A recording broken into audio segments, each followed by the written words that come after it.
Bueno, cuando hablamos de desarrollo sostenible o proyecto de desarrollo sostenible, tenemos que referirnos a un documento elaborado en el año 1987 por Naciones Unidas, donde se sostiene que el desarrollo sostenible en realidad es lograr para las generaciones presentes todo lo que requiere para sus necesidades, pero que no modifique o imposibilite a las generaciones futuras también hacerse de los bienes propios para su desarrollo.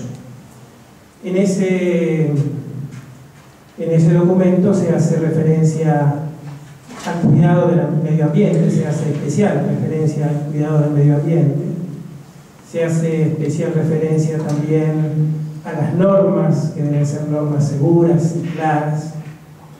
Se habla también de la responsabilidad social que deben tener las empresas y los gobiernos para cuidar el medio ambiente y para que los desarrollos, tanto mineros o industriales, sean sostenibles. Y obviamente, quizás directa o indirectamente, se habla de que se debe derogar o debe de alguna manera eliminar todo rasgo, todo el efecto de corrupción en esos proyectos o en esos proyectos, digamos, de gran relieve. Yo acá estoy mostrando apenas lo que tenemos, la riqueza que tenemos en realidad, ¿no? Es el agua, el oxígeno, la polinización de las flores, o sea, que nos ayuda en las cosechas, y los humedales. Muchas veces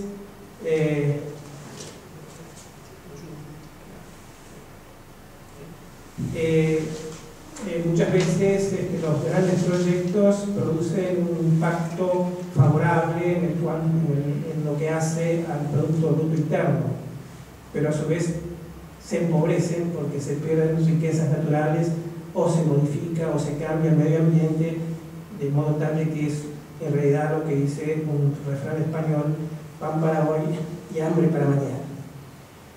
En esta otra lámina vemos, claro, un mundo muy poblado. Tenemos 7.000 millones de habitantes en el mundo, donde en realidad China, con sus casi 1.400 o 1.500 millones de habitantes, India con 1.300 o 1.400, casi el 40% entre estos dos países, hace que inevitablemente cada nivel de crecimiento haga que se requieran más minerales, más metales o más, digamos, recursos naturales para poder satisfacer la demanda creciente de esos países en desarrollo y de otros también países que se están desarrollando. Obviamente,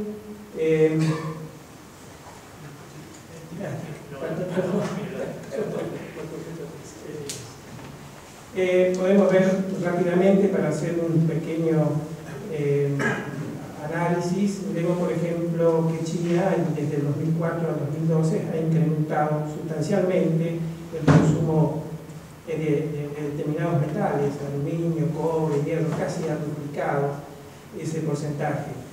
Y vemos también que las tendencias del BRIC, es decir, de India, China, Brasil y Rusia, se va incrementando en cuanto a sus necesidades, que va a superar posiblemente dentro de poco al G6, a los países del G6. De modo que la minería es obviamente necesaria, ya que produce, digamos, un cambio sustancial y el mejoramiento del nivel de vida de las personas. Cuando decimos que los recursos que se están, digamos, desarrollando y explotando, vemos en esta imagen, primero vemos los recursos que están aflorando. Estos son muy escasos ya, porque fueron los primeros que se fueron explotando hace 100 o 200 años, de modo que prácticamente se ha explotado casi todos los recursos que están a flor de tierra. En cambio tenemos los recursos que están cubiertos o ciegos, donde prácticamente la mayoría todavía se encuentran en el interior de la tierra y se requiere grandes laboreos mineros a cielo abierto o subterráneos para poder extraerlo. Lo mismo que aquellos que se encuentran, digamos, en profundidades que no están cubiertos, sino que directamente todavía no están descubiertos por la naturaleza. Claro, a raíz de las necesidades cada vez más crecientes de los minerales, se está también desarrollando actualmente el interés de buscar y de explotar minerales en las cuencas submarinas.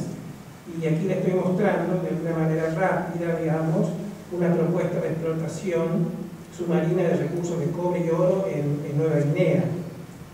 Realmente, bueno, es muy peligroso ese tipo de laboreo, aunque obviamente sabemos que offshore se está explotando petróleo y que, bueno, digamos, son recursos importantes, ya que la Tierra tiene 510 millones de kilómetros cuadrados y en total, y el 71% corresponde a la hidrósfera, es decir, a las cuencas marinas.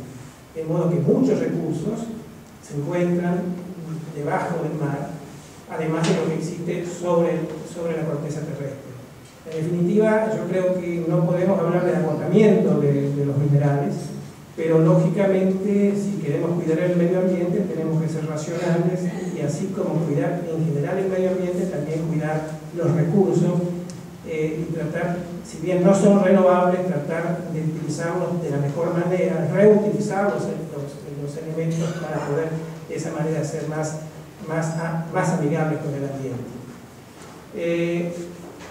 Claro, existen normas ambientales en algunos países muy estrictos, como estamos señalando aquí. Pero en realidad, por ejemplo, Estados Unidos y Canadá tienen normas estrictas, pero sus empresas generalmente explotan yacimientos fuera de sus territorios. Ellos ya sufrieron algunos grandes problemas ambientales y en estos momentos cuidan su ambiente en algunos casos, que después vamos a ver que todavía no es en todas las provincias, digamos, de Canadá o de Estados Unidos. Claro, cuando queremos realizar un proyecto minero, lo primero que se hace es un estudio de impacto ambiental, es decir, es una evaluación de los recursos que existen en esa zona. Esto indica que se debe hacer una evaluación de la flora, de la fauna, de los recursos hídricos, de los suelos, del aspecto social, del aspecto arqueológico, etc. Pero es un primer estudio de tipo general. Lógicamente que cuando ya queremos realizar una explotación minera, debemos hacer una evaluación de impacto ambiental, es decir, incluir todos los aspectos, desde el punto de vista de la explotación, desde el punto de vista de la fundición, desde el punto de vista de los residuos, de los relaves, bueno, que se deben, digamos, preservar de alguna manera con seguridad para que no produzcan al final del proceso altas contaminaciones. Y obviamente también se debe tener en cuenta el cierre de minas. Es un tema que no siempre se trata, aunque bueno, los manuales indican que se debe hacer. Es decir, el cierre de minas debe ser contemplado, yo diría, al inicio. Y para eso también las empresas deberán tener recursos o guardar recursos para cerrar las minas al final del proceso, o tener garantías suficientes para poder llevar a cabo ese tipo de cosas que es fundamental en la minería, ¿no? Algunos impactos ambientales que pueden ser causados por proyectos mineros lo detallamos así muy sumariamente, es decir, la contaminación del aire, las aguas superficiales y subterráneas, la destrucción del hábitat, la pérdida de la biodiversidad, la degradación del medio físico, alteración del paisaje, degradación de recursos hídricos, etcétera, etcétera. En realidad, si vemos en esta diapositiva, vemos en un sector, digamos, un desarrollo sostenible, donde, bueno, tenemos los peces, tenemos energías renovables, tenemos un turismo rural. En cambio, en el otro sector tenemos lo que sería insostenible, es decir, un aspecto, digamos, donde hay una minería desregularizada, como puede ser, digamos, una actividad minera en Indonesia, que luego nos vamos a referir. Estos son ejemplos, digamos, de alguna manera que vamos a ir viendo. Y también hay, digamos, como la minería es una industria que hay que cuidarla, existen métodos y normas para realizar una minería sostenible, es decir, para disminuir los efectos ambientales, los efectos contrarios al ambiente, es decir, tratar de reducir digamos, los productos químicos, tratar de reciclar los elementos, que no nos vamos a mucho tiempo, porque bueno, acá de alguna manera estamos hablando del control de la polución, digamos, reusar y recuperar y reciclar, la prevención de la polución, etc. Es decir que también en minería, hoy día la tecnología hace que muchos mineros, en lugar de trabajar bajo tierra, digamos, en niveles subterráneos, hoy día se encuentran, digamos, en unidades o camiones con simuladores, recibiendo información especializada. Es decir, son mineros, digamos, de grandes empresas que hoy día se está estableciendo. De esa manera sería una minería sostenible. Acá vemos también la innovación, por ejemplo, en Chile, donde hay camiones sin tripulantes, es decir, directamente automatizados. O sea, son trabajos de alguna manera sedentarios para los mineros. Pero también queremos mostrar esto, es decir, la minería de gran altura. Que, por ejemplo, bueno, Chile y Argentina tenemos yacimientos de 4.000 o 5.000 metros de altura. Y claro, los mineros sufren sus problemas de falta de oxígeno, problemas bueno, del apunamiento, que es común en nuestro caso, y donde vemos que a medida que ascendemos hasta los 5.000 metros se va reduciendo, digamos, el aire respirable, y con a veces afecciones muy graves para los mineros que tienen que trabajar a esa altura, con problemas de arritmia o problemas, digamos, cardíacos, hasta que, bueno, es un tema que se debe tener en cuenta. Acá podemos ver posiblemente, bueno, alguna minería. En la primera diapositiva vemos un minero trabajando a 3.000 metros de profundidad, con 45 grados de temperatura, con casi 100, una humedad de casi del 100%. Luego vemos también los quiritineros acá en Chile. En realidad eso nos hace pensar si vale la pena, digamos, explotar oro en esas condiciones, ¿no? Es decir, el oro es un elemento, no es un elemento realmente industrial, es muy poco lo que se usa industrialmente, y yo creo que, claro, ese es un típico modelo de insostenibilidad, o sea, que es totalmente insostenible que todavía trabajen mineros y que se pongan a esas rigurosidades. Acá podemos ver que son los residuos operados, por ejemplo, en Mina Escondida en Chile, o en la mina Chuquicamata, que es uno de los grandes yacimientos, los dos.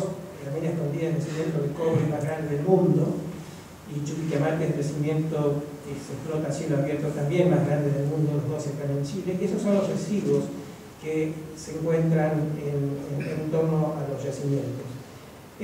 Acá nos vamos a referir rápidamente al agua. Esta es una diapositiva donde estamos mostrando el agua en la Puna de Atacama, en Chile.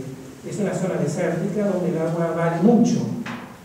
Y eso hace que, bueno, en minería sabemos que el agua, ya nos vamos a referir más tarde del tema del agua, pero el agua es un elemento necesario para la minería, tanto para el riego, para tratar de eliminar el polvo, como para el enfriamiento de los equipos y sobre todo para el tratamiento de la lixiviación de los minerales y para todo el proceso metalúrgico. Eso hace que el agua sea cara, por ejemplo, en este sector, como en todas las regiones del mundo. El agua es un elemento vital. Y ocurre que, por ejemplo, en Chile, los que tienen agua venden el agua. Por ejemplo, los pequeños agricultores que tienen agua en la puna suelen vender a las empresas mineras a alto precio. Y eso hace que dejen la agricultura. O hay también empresas mineras que tienen en sus concesiones acuíferos y venden a otras empresas y eso de esa manera se asoman, digamos, por el agua. Ocurre también de que hay empresas mineras pocas, digamos, que están desalinizando el agua de mar para sus procesos mineros, o otras directamente utilizan el agua de mar sin desalinizar para tratar los procesos de minería, pero lógicamente dejan residuos salinos al evaporarse el agua. Y yo creo que un extremo es también, por ejemplo, en Antofagasta, la ciudad de Antofagasta, en el norte de Chile, la empresa que abastece agua a la población vende agua a las mineras y a su vez produce una desalinización para abastecer el agua a la población. Lógicamente que el agua desalinizada se hace por osmosis inversa y es una especie de agua destilada, es decir, que le saca los elementos tóxicos, pero también le saca los elementos necesarios para la alimentación. Pero a eso nos vamos a referir más tarde.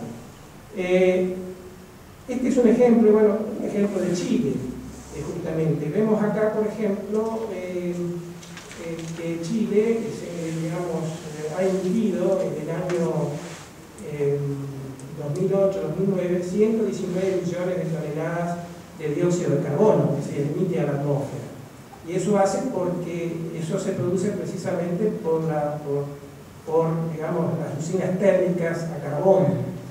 Chile no tiene hidrocarburos, tiene muy poco, pero sí tiene, digamos, combustibles fósiles, en este caso carbón. Entonces la quema de carbón, tanto para las distintas industrias, pero también para la industria minera, hace de que Chile en este momento haya tenido un incremento del 74,1%, digamos, de dióxido de carbono que produce el efecto invernadero, y que esté en este momento ubicado dentro del 25% del mundo, a pesar de que es un país pequeño, con poca población y con un desarrollo limitado. Lo que recién me referí es al plan de cierre de minas. No lo vamos a detallar porque si no el tiempo va a ser muy largo, pero lo que dije en la introducción es que realmente antes de empezar un desarrollo de un complejo minero se debe pensar cómo se va a cerrar la mina y cómo se va a tratar de alguna manera rehabilitar la zona. Y eso requiere recursos, requiere planificación, requiere garantías y requiere obligaciones que no siempre se dan, sobre todo porque bueno, los precios de los metales son volátiles y a veces cuando bajan los precios las empresas tienen otras obligaciones y los gobiernos cambian y bueno, y cambia un poco también la filosofía ambiental de ese momento. Acá no sé si se observa bien, pero bueno, estos son dos excelentes trabajos de restauración. Estas eran dos minas muy bien desarrolladas, pero luego se reforestó, se hicieron, digamos, los estudios y los mejoramientos y observamos realmente que, digamos, ha mejorado, digamos, se ha restaurado la zona. Sin embargo, acá vemos otro, por ejemplo, en este caso, donde también, eso es en Estados Unidos, donde vemos por un lado las minas en explotación con cianuración y demás, y por otro lado el otro sector que se está restaurando. Es decir, que es posible realizar una minería de alguna manera prolija y tendiente a mejorar, digamos, lo que de alguna manera previamente se ha desmejorado. Acá vemos Almadén. Almadén es casi simbólico porque es un yacimiento de mercurio que pertenece al Reino de España. Eso porque hace 400 años o 450, más años, digamos, Almarén proporcionaba mercurio para amalgamar oro. Entonces ese mercurio venía, bueno, de Latinoamérica y a otros países, lo que se llama el azogue, y luego se llevaban el oro. Pero el oro, el mercurio en este momento es digamos, considerado obviamente un metal elevadamente tóxico. La mina se ha cerrado y ahora se está restaurando. Todavía no se ha completado, digamos, la restauración, pero se está en marcha para hacerlo. Hay otras formas también de eliminar el arsénico, porque el arsénico es un elemento acompañante de los metales y también es, además como el mercurio, también es altamente tóxico. Acá vemos lo que dije hoy, las colas, o sea, los residuos líquidos y los residuos sólidos, que hay que guardarlos en diques, y que esos diques hay que ubicarlos geológicamente de la mejor manera, porque, bueno, si lo ubicamos en zonas altas, zonas sísmicas, tienen alto peligro, digamos, que se produzcan derrames y aguas abajo, digamos, produzcan alta contaminación. No sé si se ve bien acá, bueno, acá hay dos ejemplos justamente de desastres ecológicos. Uno en Anatolia, en España, otra en Hungría. Si me permiten 5 minutos más, vemos acá una imagen de dos países, o sea, Indonesia por un lado y Nueva Guinea.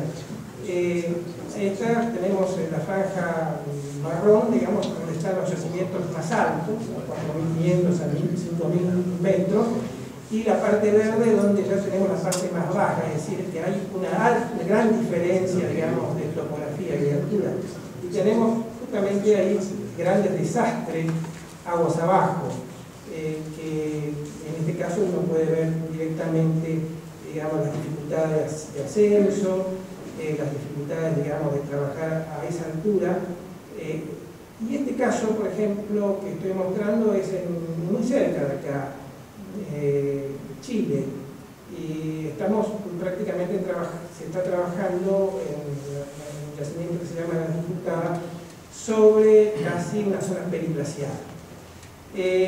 Uno de los elementos más contaminantes es justamente la lluvia ácida. En esta lámina podemos ver, digamos, que las fundiciones mineras que emiten dióxido de azufre, además dióxido de carbono, pero el dióxido de azufre, al ponerse en contacto con el agua, forma ácido sulfúrico, y ese ácido sulfúrico impacta notablemente en la propia zona y en zonas distantes. Por ejemplo, acá podemos ver red de drenaje rojo con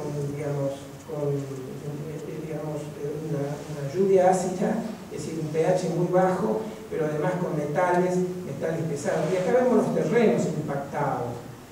Son terrenos que realmente no son recuperables, prácticamente no son recuperables. Vemos en todas estas láminas estas digamos, cuestiones que han sido tan impactantes.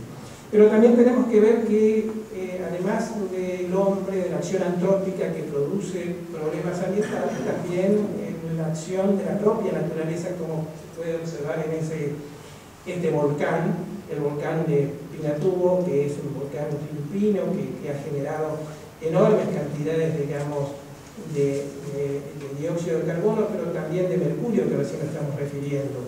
Acá podemos ver, digamos, cómo impactó en su momento. Pero acá vamos a ver una competencia entre las dos, digamos, extremos. Uno, digamos, la acción del hombre, la acción antrópica, y la acción de los volcanes. Observamos, por ejemplo, por un lado el volcán Tambora, famoso allá en 1815, digamos, en Indonesia, que produjo un enorme impacto en la atmósfera. Bueno, Lord Byron escribió sus poemas en base a ese desastre, sobre todo la oscuridad. Pero tenemos inmediatamente la fiebre del oro, que ha consumido y consume todavía mucho mercurio. Vemos que, digamos, la acción de los volcanes y por el otro lado la Segunda Guerra Mundial y por otro lado la industrialización también produce impacto conjuntamente con los volcanes que son obviamente naturales. Y aquí observamos el lavado del oro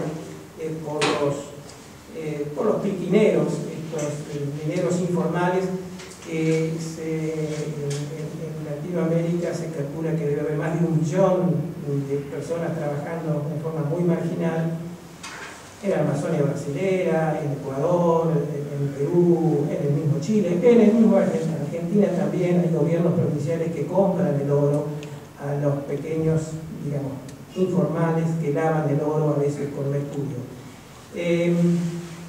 Aquí también podemos ver la operación de dragado del río de la Amazonia, en Perú y también en Brasil.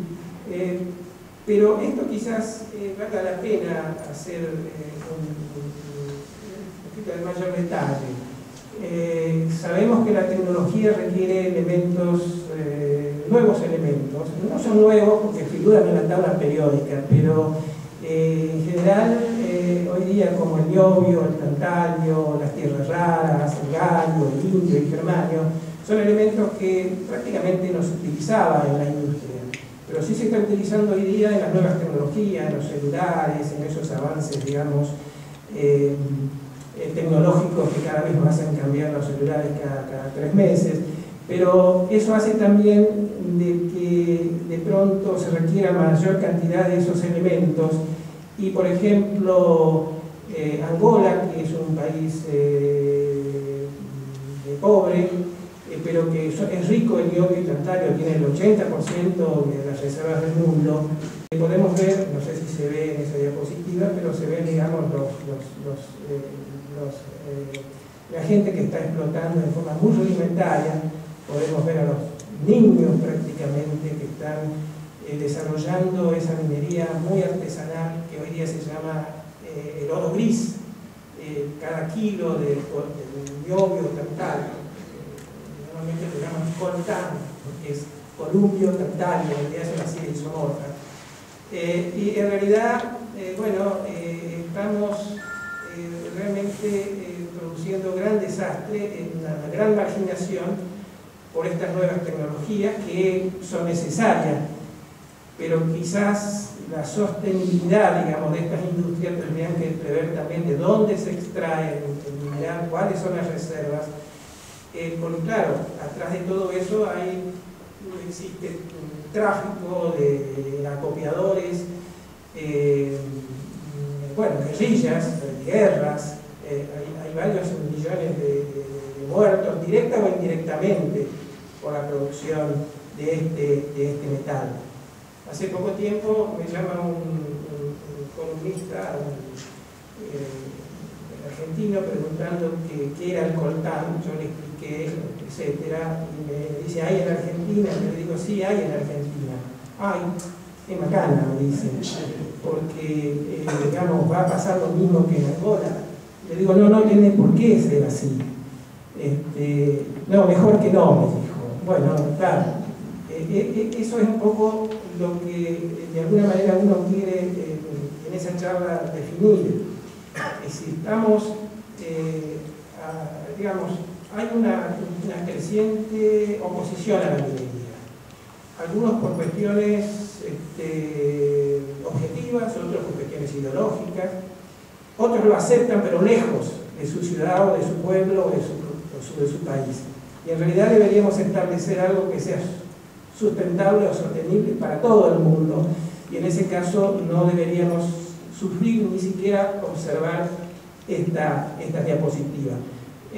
Simplemente, para terminar, Elba, en esta diapositiva queremos mostrar, por ejemplo, Canadá.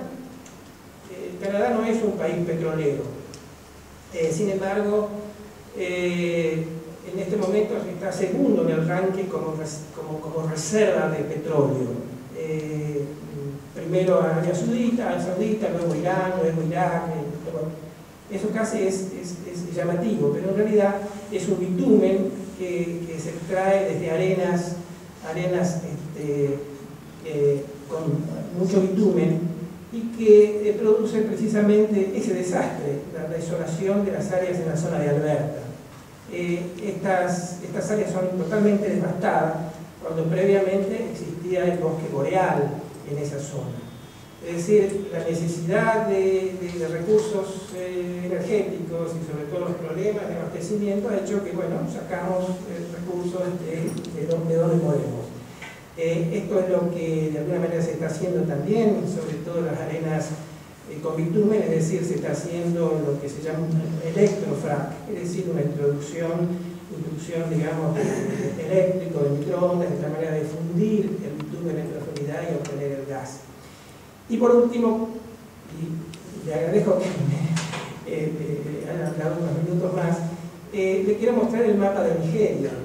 Y digo de Nigeria porque he leído los otros días que Argentina va a comprar petróleo a Nigeria, porque bueno, es un petróleo liviano, es más fácil de destilar, y bueno, por la crisis energética que tenemos.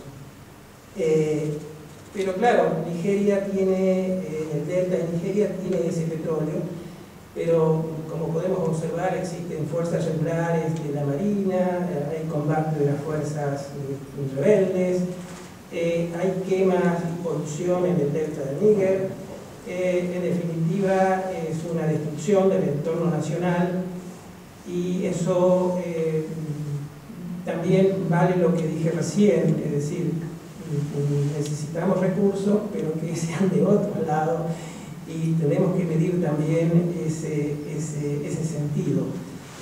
Acá tenemos las dos situaciones. En Abuya, que es la capital de Nigeria, dos rostros urbanos, uno el rico, digamos, los que se benefician, que son pocos, y el otro sector, el sector, digamos, sacrificado, que gana no más de $1 por día. En definitiva, tenemos muchos desastres también en el caso del petróleo, y hacemos el último, la última lámina, que son dos impactos. Hay un impacto muy cerca de acá, en la zona de Magdalena, del año 99, donde dos barcos petroleros impactaron durante el mediodía en el Río de la Plata. Dos barcos con bandera extranjera, iberiana a uno, alemana a otro, que no tenían doble casco, que es uno de los requisitos fundamentales de la norma internacional, y que produjeron un impacto durante 30 kilómetros de la costa del Río de la Plata. Acá hemos podido observar, digamos, esto lo hemos hecho nosotros en nuestro instituto, tratando de captar antes y después del derrame, de cómo se produjo ese derrame. Y acá tenemos algunos ejemplos muy dramáticos, pero que lamentablemente no ha ocurrido nada. Las empresas no se han hecho responsables, el gobierno no se ha hecho responsable, los que corresponden, y el ambiente ha quedado impactado directamente, el propio ambiente y también la parte social. En definitiva, entonces, y para terminar, diría que para la minería, en realidad, o para todo recurso o todo proyecto, deben existir, digamos, deben tratar de integrarse los factores ambientales, económicos y sociales. Y ese es el sentido, digamos, que podemos y que debemos perseguir. Muchas gracias.